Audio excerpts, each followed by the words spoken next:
ver que num dia tempo instável, já uma hora tardia, temos aqui tanta gente. Tanta gente, porque a autora do livro merece sentir o calor das pessoas, dos amigos e todos aqueles que se interessam por Macau. Por isso é que tivemos a presidência da mesa hoje. Sabes que aqui está eu, está o presidente da Casa de Macau, alguém da Fundação Casa de Macau, a própria autora merecia estar aqui. Porque ela é uma pessoa muito especial, melhor do que ninguém, o marido, que eu também queria saudar, que também é escritor, que ainda há pouco tempo estávamos juntos em Aveiro, só ver, numa conferência internacional sobre diálogos interculturais Portugal-China, e tive o prazer de receber das mãos dele um livro chamado apenas Dragão. Um livro notável. Então eu vou fazer a apresentação do livro da doutora Maria Helena. Este livro foi muito trabalhado.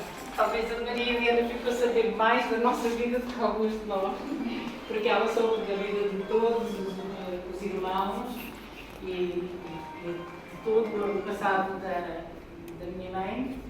Então foi um trabalho de mais de um ano, se calhar, mais de um ano de pesquisa, de estudo.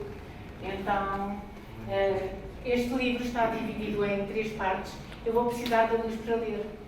Sim.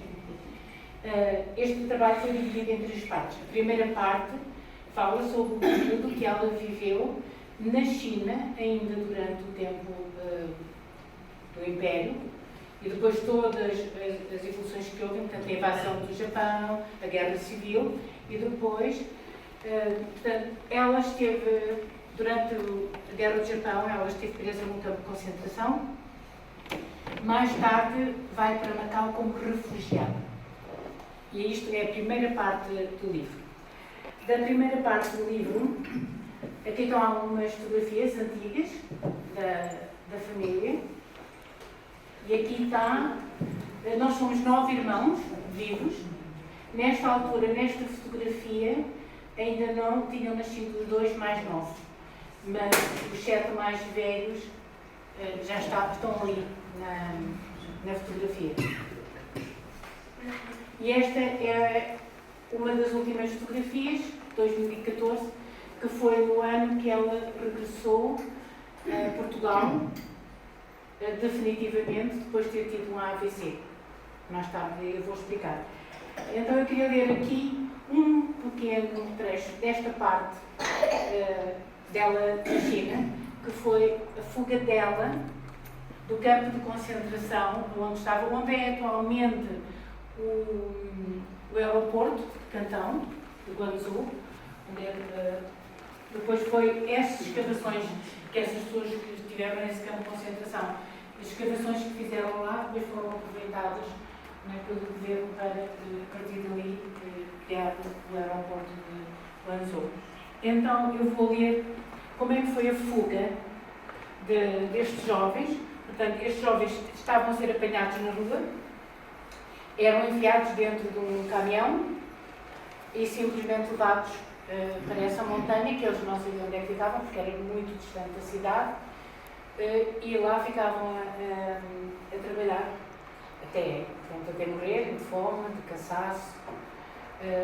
Mas houve 2 senhoras, 2 jovens, que deram a vida para que 30 jovens pudessem fugir desse campo de concentração, onde a minha mãe foi incluída nesse grupo de 30 e tal, que conseguiram fugir, tendo essas 2 senhoras parado com a vida delas. Então eu vou ler. A dada altura, 2 raparigas, que já tinham sido violadas pelos japoneses, prontificaram-se a entreter os guardas para que todos fugissem enquanto elas os seduziam à meia da noite. Quem conhecesse o caminho que fosse na frente. Se os guardas dessem pelo lobo e começassem a disparar, que cada um fugisse para o seu lado. Os nipónicos festejavam o romper da primavera, como todos os orientais, sendo a maior das atividades do calendário do país do sol nascente. Embora em tempo de guerra por terras alheias, nada os impediu de festejarem de acordo com os habituais costumes. Houve rancho melhorado na ocasião, melhor vinho e não só. Danças e prazeres faziam parte da festa naquele ermo inóspito onde foram colocados. Duas moças, a rondarem pelos 20 anos, num desses dias comemorativos, fizeram-se requisitadas para as tendas dos guardas.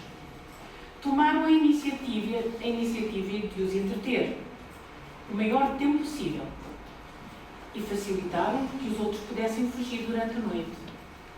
O apartamento estava desprovido, porque os guardas juntaram-se no interior do pavilhão para brindar, longe dos chefes, que saíram para as localidades próximas, onde houvesse comestíveis e mulheres que tornassem a noite mais divertida, sendo nessa altura ideal para a fuga programada, sem nem sequer se atreverem a temer o incógnito futuro, caso fossem apanhados, com latas de comida, água, pães e sobras distribuídas por todos, pouco levaram para alimentar as 30 ou mais pessoas retidas, que saíram sorrateiramente pela vedação no local mais baixo, onde as árvores serviram de ponto à travessia.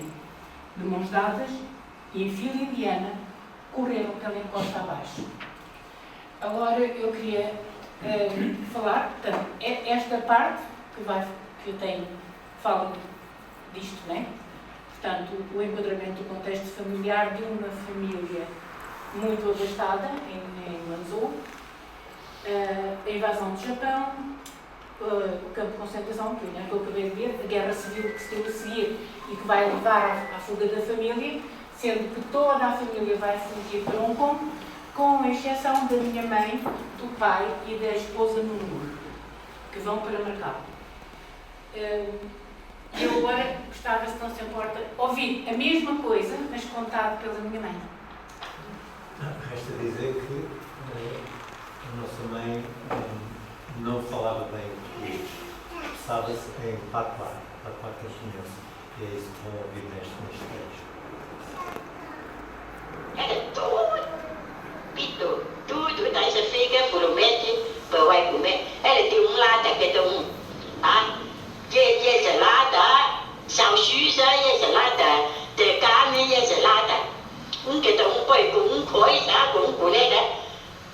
Como lá isso, tem massa, tem couve, não tem carne nada. Tem feijão, tem cenoura, assim, como sopa, muito dura, assim, colher que tem. Como disse assim, para nós não muito lado, comer que coisa, não tem azeite, não tem óleo, não tem carne, tem vezes salgado, tem vezes soja, pois não comer nada, fica não comer tapear, fica cansadíssima. Pois tem loja periga, já está, vai para a escola de Japão, já viu lá, ela, loja periga, ela disse assim, nós tudo loide, tudo vai incluído dentro com coisas, saco de batata, já está acima saco de batata do mês, assim, tem ainda tal pessoa do mês incluída. Pois hoje a periga combinar nós, olha, nós está violada. Aí essa noite, meia-noite, nós vai dormir com centenária, dormir com dois centenários. Você não está mal outro, fui eu aqui para baixo. Vai ver quem sabe caminho vai para frente, não sabe caminho vai para trás. Tiver a tadila, olha, citou, pronto, morreu, não há outro juizão, não se tentou, pode salvar, pode, você já não precisa tapear, lá e essa coisa dura, para nós pensando também, juizão, morreu, não morreu, nós tapear coisa dura, não comer também morreu mesmo, tem muito, homem, mulher, 50 anos, assim, sabe, não comer, tapear, tanto morreu lá. Pronto, nós está bem, chega meia-noite, que essa noite é periga, vai, ante com centenária, pronto, que logo a moça vai dormir com ela. Por nós, quem conhece caminha, vai para baixo do mundo, vai para frente. Nós não dá mal outro dá mal outro. E já fugiu para baixo, quando chega. Nós centenária não vi nada, não chega, ouvi nada. Pois nós fugiu, chega para baixo.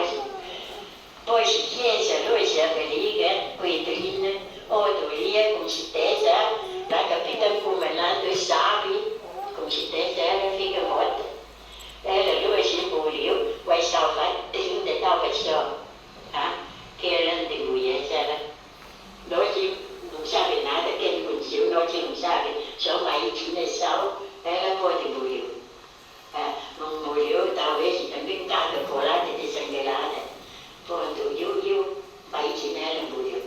Por nós, anda bem, vai para casa, chega lá e tem medo do vídeo cada dia, perolo, dá um pau, dá um menino comer, vai dar 3 dias, depois chega em casa, causa um choque, já fica sem saúde, chega em casa.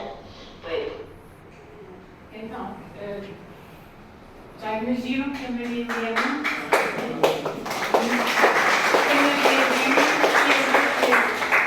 ouvir horas e horas e repetidamente Muito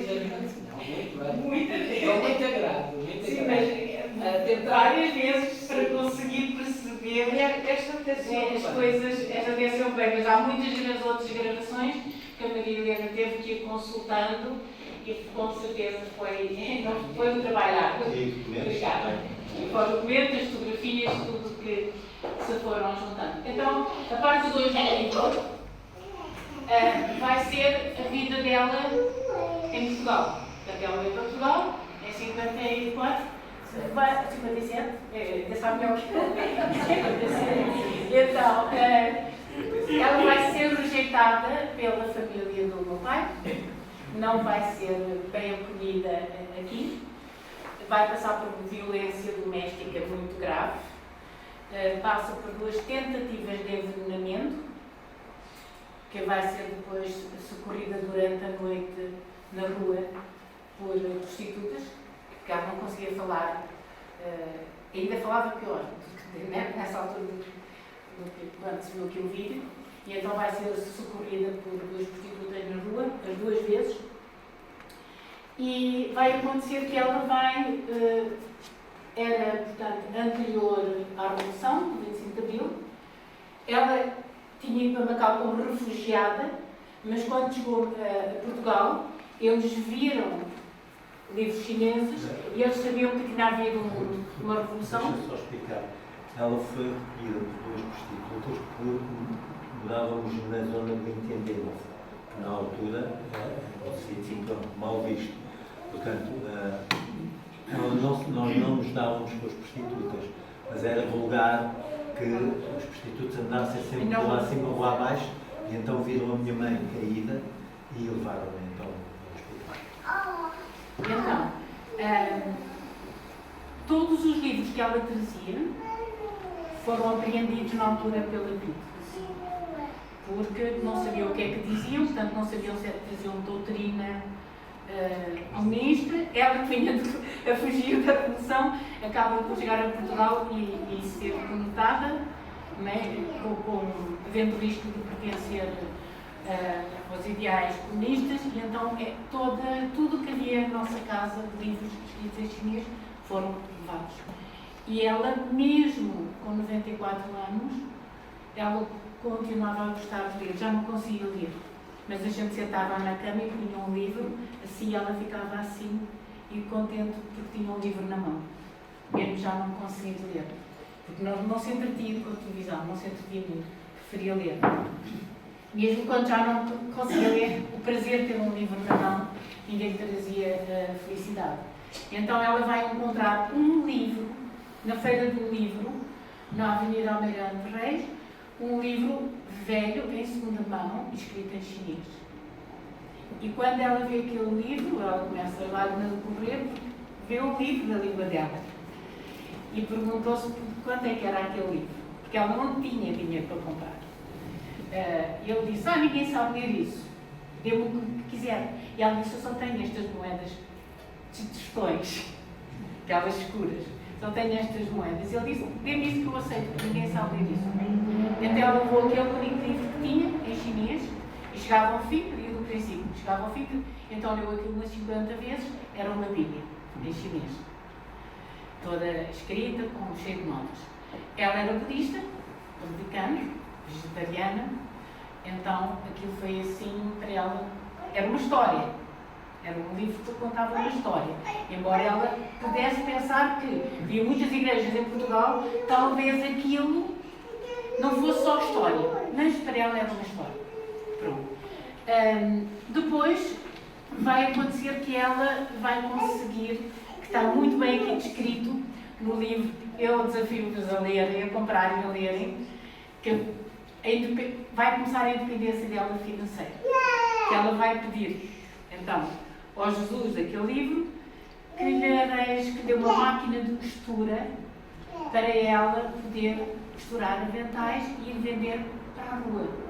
E não ficar mais dependente do meu pai e da violência que sofria em casa, do meu pai e dos filhos todos pequenos. Então, eu vou ler só aqui um bocadinho. Não, você só aqui. Ela vê a máquina de costura e pergunta ao senhor na Feira da Lavra: Senhor, quanto dinheiro vai comprar esta máquina? O valor dessa cinja é 250 escudos. É um bom preço e é por ser para si. A cliente virou as costas desanimada porque trazia consigo apenas 1/10 parte dessa quantia, que segurava bem apertado na mão. O vendedor estava desejoso de se desenvencilhar daquela enorme máquina, que tanto gostava de carregar cada vez que ia para a feira, sem nunca conseguir despachar. Mais à frente ele vai dizer: ouça lá, moça, a máquina não vale nada. É uma cinja. Deve ter algum valor, deve ter algum preço. E a bem respondeu assim: é muito nota grande. Para mim não é palavra. Eu só tenho 25 escudos. Respondeu assim. E ele vendeu-lhe a máquina e ela começou a costurar os aventais e começou a vender na Praça do Chile. E começou a não ficar dependente do meu pai. A seguir, nós vamos nos mudar para trás dos montes e vai acontecer uma história muito engraçada que eu vou contar, eu não vos vou ler, mas vou-vos contar só para vos despertar a vontade de ler, que é a ajuda alimentar de um quartel. Então, nós vamos morar ao lado de um quartel militar, do Regimento 13 em Vila Real, Trás-os-Montes. E a minha mãe passava ali e pensava: eles vejo todos os dias eles mandarem porem comida no contentor. Eu não tenho comida para dar aos meus filhos. Ela estava a trabalhar num café, ela era formada em economia, estava a lavar pratos no café e pensava: se eu tivesse aquela comida para dar aos meus filhos, era um descanso para mim. E há um dia... A nossa mãe era formada em economia, mas nunca foi reconhecida aqui em Portugal, precisamente porque as relações estavam da língua. cortadas. Não conseguiram ler nem escrever corretamente o português, porque isso nunca foi reconhecido. Então, um dia ela pede-me para ir, eu era das mais velhas em casa, acompanhava a minha mãe para tentar tudo, e ela disse: vamos ali, eu quero falar com o comandante do quartel. E chegámos à porta do quartel, lá estava a sentinela ali, e disse: olha, nós queremos falar com o comandante. Ele disse: tem hora marcada? Disse: não. E a minha mãe me disse: mas eu quero falar com o comandante. E ela agarra lá no toque e começa a falar no meio: oh, Celia, está aqui uma senhora estrangeira, não fala bem português, ela quer falar aí com o comandante, o que é que eu faço? Deixa-me lá perguntar ao comandante e tal. Eu estava um bocado: ela que entre, ele está curioso, ela que entre, manda entrar. E lá fomos nós. Chegámos lá ao edifício principal, entramos no gabinete do comandante e eu, uma jovem adolescente, com aquelas coisas da adolescência, da arrogância, que a Maria Helena tratou tão bem. Chegámos lá e ele disse: então o que é que quer falar comigo? E a minha mãe virou-se para ele e disse: seu comandante, ele vai fazer proposta a ti. Tu vai dar comigo, meu filho, eu não vai te ir da escola. E ela olhou para mim e disse: o que é que ela está a dizer? E eu virei para ela e disse: eu não vou traduzir. Eu não venho aqui pedir esmola. A arrogância da adolescente, sem perceber o peso de uma mãe, do drama de uma mãe. Eu não vou traduzir. E o comandante virou-se para mim e disse: "Oh menina, traduza lá, eu estou com muito trabalho, o que é que ela está a dizer?" Já lhe disse que não traduzo. Eu não venho aqui pedir esmola. Virei para a minha mãe e disse: "Eu não peço esmola." E fiquei ali, cruzei os braços. E a minha mãe disse: "Seu comandante, tu vai ouvir, eu vai falar para cá. Tu vai dar comer meu filho e minha filha. Tu tem muito comer com a tela. Tu manda por isso. Tu vai dar-me, eu vai dar meu filho e minha filha, e ele não vai sair da escola." "Oh menina, traduza lá, eu não estou a conseguir." "Já disse, não traduzo." E calei, fiquei ali. E a minha mãe começou a falar vagar e tal. E depois ele respondeu: "Você está-me a dizer para eu alimentar os seus filhos, dar-lhe a comida do quartel aos seus filhos, e que você não os vai tirar da escola?" E ela: "Isso, comandante." Ele disse: "Dê cá um aperto de mão." E depois apertou a minha mãe e virou-se para mim: "Isto é uma proposta. Isto não é pedir, porque nós aqui em Trás-os-Montes estamos cheios de analfabetos. E se todas as mulheres viessem aqui pedir para nós darmos de comer, para os filhos não saírem da escola, nós não tínhamos o analfabetismo que temos aqui em Trás-os-Montes. É uma proposta, sim senhora, aprenda isso com a sua mãe. A partir de hoje, vem buscar todas as refeições para os seus filhos aqui." A partir desse dia, foi assim um respirar fundo para a minha mãe. Ela tinha 7 crianças. A maior era eu com 13 anos. Tudo por ali, as escadinhas por ali abaixo. E ela dizer: "Agora eu sei que os meus filhos têm que comer todos os dias." É preciso dizer que nesta altura eu e outra irmã minha não estavam ainda. Então, esta história e outras como estas estão aqui. Se vocês querem ler e saber as outras coisas que aconteceu, é aqui que vão estar narradas. Agora, a terceira parte vai ser a parte em que ela se reforma e vai voltar para a China. Vai voltar para Macau, está reformada, e em Macau ela tem um sonho que Deus vai chamá-la para ir para Guangzhou ajudar pessoas que viviam nas ruas sem comer. E o que é que vai acontecer? Ela, quando se dirige lá, estava já em Guangzhou, ela já estava com 78 anos, ela lembrou-se que tinha feito uma oração quando tinha 9 anos, porque naquela altura havia muita fome na China, foi uma das causas que levou à Revolução. E ela, quando via aquelas pessoas que morriam todos os dias, que eram recolhidas em carroças no rio, ela dizia: "Que Deus me ajude um dia a eu poder dar comida às pessoas para não ver mais ninguém morrer na rua com fome." Aos 78 anos, ela vai para a China fazer isso e começa a cozinhar e a distribuir comida todos os dias para 60 pessoas, tudo pessoas que viviam nas ruas. E o que é que acontece aqui? Ela vai ser a parte mais feliz da vida da minha mãe. Eu nunca vi a minha mãe tão feliz como esses anos que ela esteve ali. Era uma pessoa totalmente diferente, alegre, muito alegre e sempre muito feliz nisso que fazia. Até que teve um AVC. Teve um segundo AVC. E eu fui arrancá-la de Guangzhou, porque ela não queria sair. Eu tive que a trazer à força e tirá-la de lá para ela vir para Macau e mais tarde para Portugal para ser tratada. Então, é isto que este livro fala. Desta experiência de vida, que é a história só de uma mulher, que não é mais importante do que as outras mulheres, porque todos nós temos histórias muito válidas, não é? E muito nossas, muito vividas, não é? Então, a Maria Helena escolheu esta. Obrigada, que é a minha mãe. Então, eu queria agradecer à doutora Maria Helena, ao Instituto Internacional Macau, que publicou, à Fundação Casa de Macau pelo apoio e à Casa de Macau por nos ter recebido para poder apresentar este trabalho. E agora eu queria pedir aqui todos os familiares que estão aqui, que são família da PEG, são da taça.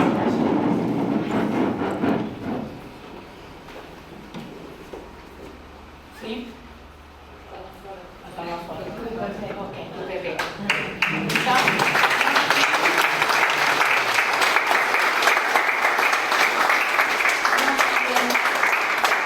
a maneira da Ásia, agradecer à Maria Helena por ter imortalizado a história da minha mãe.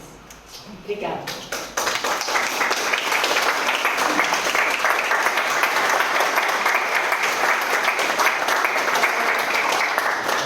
Eu queria agradecer à Doutora Helena, em meu nome e do resto dos familiares, muito obrigado pela obra que criou, com a ajuda dos meus irmãos, é claro, mas que foi uma delícia. Eu lia toda numa noite, claro, no digital, porque ainda não estava em formato, portanto, de livro.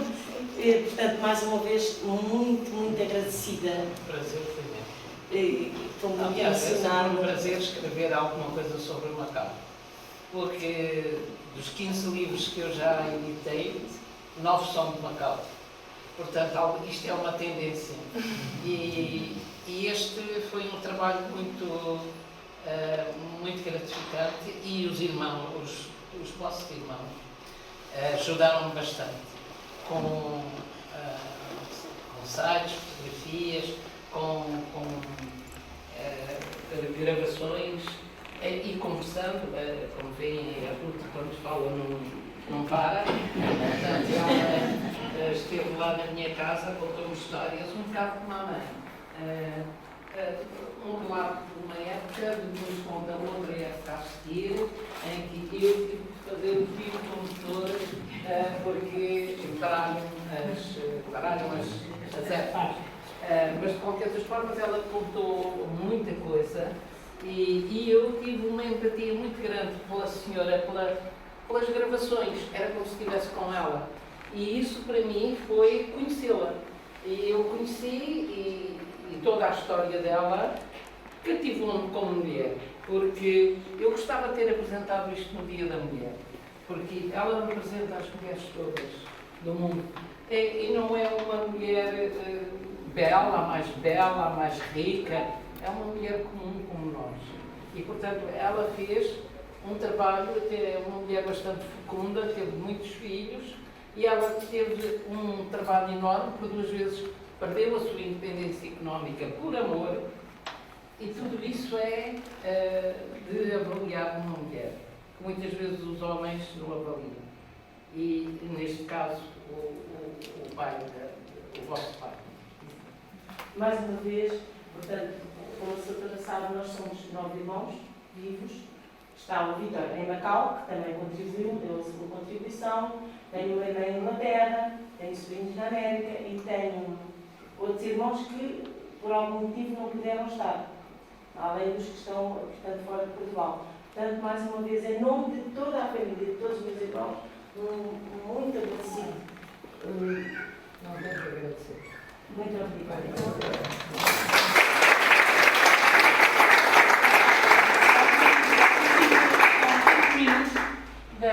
Do trabalho que a Maria Helena descreve aqui,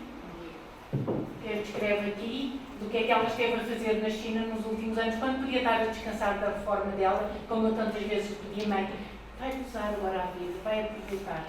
Mas ela quis usar os restos dos anos dela assim.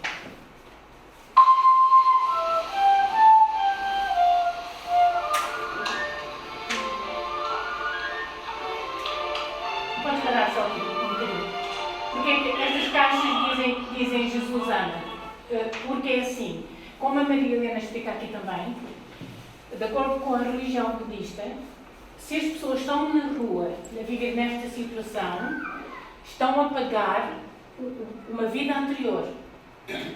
Então, não há motivo para ter penas delas, porque elas só estão a pagar o que fizeram mal antes. E quando se dá uma oferta a essas pessoas, não é por pena delas, mas é para eu, na minha próxima reencarnação, não estar ali naquela posição. É para me salvaguardar. É por isso que é dada a esmola. Então, por isso, aqui, no cristianismo é o contrário. É uma mensagem de amor.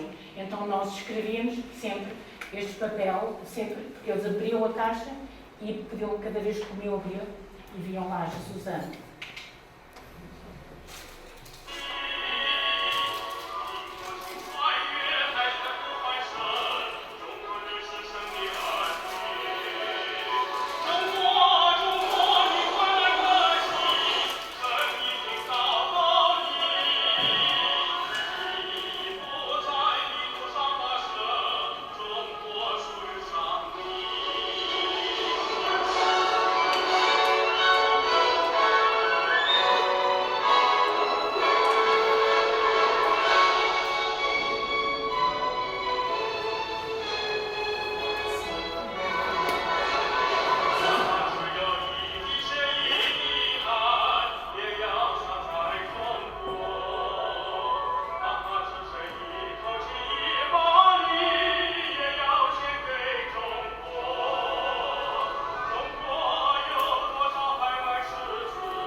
Estas pessoas ficaram na rua porque o único filho que tinham deixou de os poder sustentar, ou faleceu, ou ficou no hospital, e eles acabaram de ficar sem suporte, por isso acabam por ficar a viver na rua.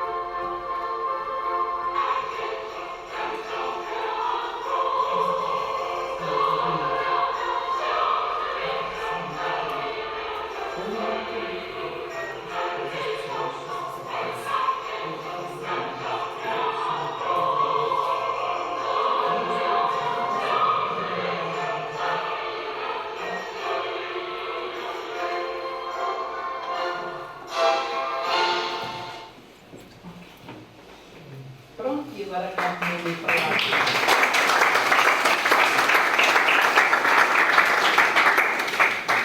Em primeiro lugar, quero agradecer a presença de todos que aqui estão e daqueles que me estão a ouvir, não sei se isto é gravado. Portanto, a todos boa noite, ou bom dia, ou boa tarde, conforme a hora que puderem escutar. E quero agradecer a vossa presença e, em primeiro lugar, aqui ao Dr. Rangel. Porquê? Por várias razões. Não só porque editou o livro, não só porque promoveu todo este trabalho, mas porque fui a primeira pessoa a quem eu fui pedir apoio. É com imenso gosto que, em nome da Casa de Macau, vos recebo e saúdo o lançamento do livro A Menina da Casa de Grande, mais uma ação conjunta da Casa de Macau e da Fundação Casa de Macau.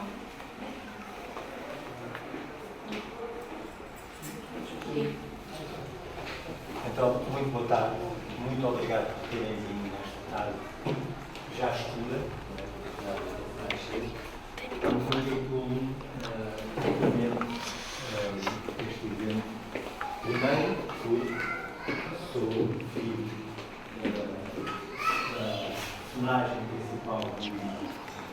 Segundo, porque faço parte desta instituição, sou presidente da Assembleia da Casa de Macau.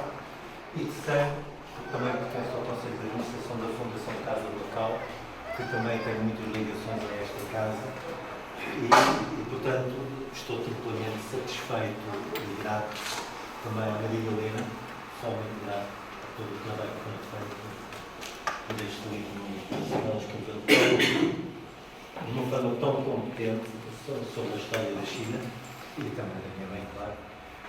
Também queria agradecer aqui ao Dr. Jorge Rangel a amabilidade de ter editado o livro através do Instituto Internacional de Macau e ao